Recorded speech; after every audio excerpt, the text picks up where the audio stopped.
ಹೆಣ್ಮಕ್ಳ ಬಗ್ಗೆ ಅವ್ರಿಗೆ ಇರ್ತಕ್ಕಂಥ ಭಾವನೆ ಹೇಗಿದೆ ಅನ್ನೋದು ಗೊತ್ತಾಯ್ತಲ್ಲ. ದಾರಿ ತಪ್ಪಿದ್ದಾರೆ ಅಂದ್ರೆ ಏನಯ್ಯ? ನೀವೇನಂತ ಅರ್ಥ ಮಾಡ್ಕೊಂಡಿದ್ದೀರಿ?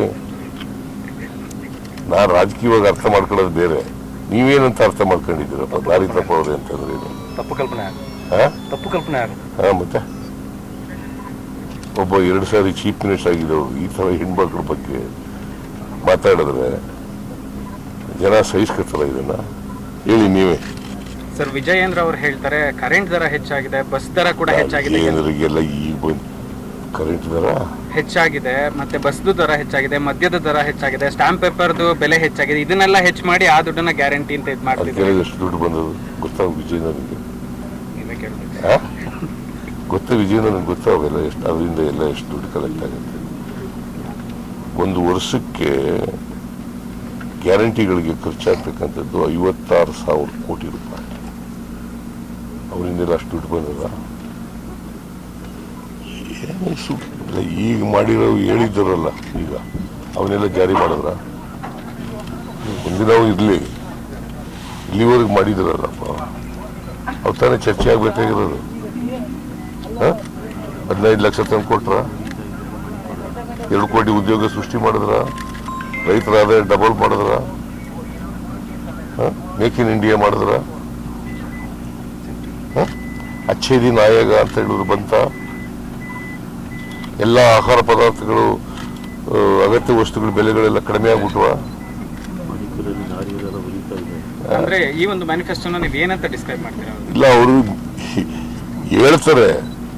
ಈಗ ಕರ್ನಾಟಕದಲ್ಲಿ 2018ರಲ್ಲಿ ಬಿಜೆಪಿಯವರು 600 ಭರವಸೆಗಳನ್ನು ಕೊಟ್ಟರು, 60 ಭರವಸೆಗಳನ್ನು ಈಡೇರಿಸಲಿಲ್ಲ. ಇದರಿಂದ ಅವರು ಭರವಸೆಗಳು ಯಾವತ್ತೂ ಈಡೇರಿಸಿಲ್ಲ, ಮುಂದೆನೂ ಈಡೇರಿಸಲ್ಲ. ನಾನೀಗ ಅದ್ರ ಬಗ್ಗೆ ನೋಡಿಲ್ಲ, ನಾನು ಈಗ ನೋಡ್ಬಿಟ್ಟು ಕಮೆಂಟ್ ಮಾಡ್ತೀನಿ.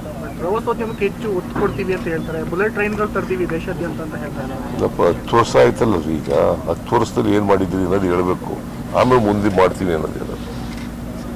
ಈಗ 10 ಇಯರ್ಸ್ ಪ್ರಧಾನಮಂತ್ರಿ ಆಗಿದ್ದೀರಲ್ಲಪ್ಪ, ಈ ದೇಶದಲ್ಲಿ 10 ವರ್ಷಗಳಲ್ಲಿ ಏನು ಮಾಡಿದ್ದೀನಿ ಅದರ ಅವಲೋಕನ ಆಗ್ಬೇಕಲ್ಲ, ಅದಾದ್ಮೇಲೆ ಮುಂದೆ ಏನು ಮಾಡ್ತೀವಿ ಅಂತ ಹೇಳೋದು. ಬಟ್ ಅದನ್ನು ಕೂಡ ಹೇಳಿದ್ದಾರೆ ಸರ್, ಅವರು 25 ಕೋಟಿ ಉದ್ಯೋಗ ಸೃಷ್ಟಿಸಿದೀವಿ, ಹಾಗೇನೆ ಸುಮಾರು ಇದುವರೆಗೆ 8 ಕೋಟಿ ಹೇಳಿದ್ದಾರೆ ಸರ್. ನಿನಗೆ ಸಿಕ್ತಕ್ಕ ಉದ್ಯೋಗ ಅವ್ರು ಹೇಳಿರೋದು, ಅವ್ರು ಹೇಳಿರೋದು ಬೇರೆಯಪ್ಪ. ನಿಂಗೆ ಸಿಕ್ಕಿದೆಯಾ ಯುವಕರಿಗೆ ಉದ್ಯೋಗ? ನಿರುದ್ಯೋಗದ ಸಮಸ್ಯೆ ಜಾಸ್ತಿ ಆಗಿದೆಯೋ ಕಡಿಮೆ ಆಗಿದೆಯಾ? ಇವ್ರು ಬಂದ್ಮೇಲೆ ನಿರುದ್ಯೋಗದ ಸಮಸ್ಯೆ ಜಾಸ್ತಿ ಆಯ್ತು, ಮತ್ತೆ ಉದ್ಯೋಗ 21 ಕೋಟಿ ಉದ್ಯೋಗ ಯಾರು ಕೊಟ್ಟರು?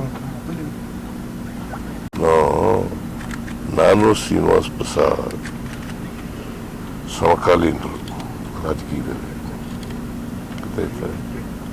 ಅವರು 74ರಲ್ಲೇ ಅಸೆಂಬ್ಲಿಗೆ ನಿಂತಿದ್ದರು, ನಾನು 78ರಲ್ಲೇ ಕಲಾಕುಂಬಿಗೆ ಬರೋದು. ಒಟ್ಟಿಗೆ ರಾಜಕೀಯ ಮಾಡಿದ್ದೀವಿ, ಜನತಾ ಪಾರ್ಟಿನಲ್ಲಿ ಮಾಡೋದು, ಕಾಂಗ್ರೆಸ್ನಲ್ಲಿ ಮಾಡೋದು, ದೀರ್ಘಕಾಲದ ಸ್ನೇಹಿತ. ಅವರು ರಾಜಕೀಯದಿಂದ ನಿವೃತ್ತಿಯಾಗಿದ್ದೀವಿ ಅಂತ ಹೇಳಿದ್ದಾರೆ. ನಾವು ಯಾವ ಪಕ್ಷಕ್ಕೂ ಬೆಂಬಲ ಕೊಡಲ್ಲ ಅಂತ ಹೇಳಿದ್ದಾರೆ. ನಾನು ಇಂಥ ಸಂದರ್ಭದಲ್ಲಿ ಹೋಗಿ ಭೇಟಿ ಮಾಡಿರೋದು ಅವ್ರನ್ನ, ಅವ್ರ ಆರೋಗ್ಯ ವಿಚಾರಣೆ ಮಾಡಕ್ಕೆ ಹೋಗಿ. ಅವ್ರ ಮನಸ್ಥಿತಿ ನಿಮ್ಗೆ ಅರ್ಥ ಆಯ್ತಲ್ವ? ಏನು ದಾರಿ ತಪ್ಪಿದ್ದಾರೆ ಅಂದ್ರೆ ಏನು?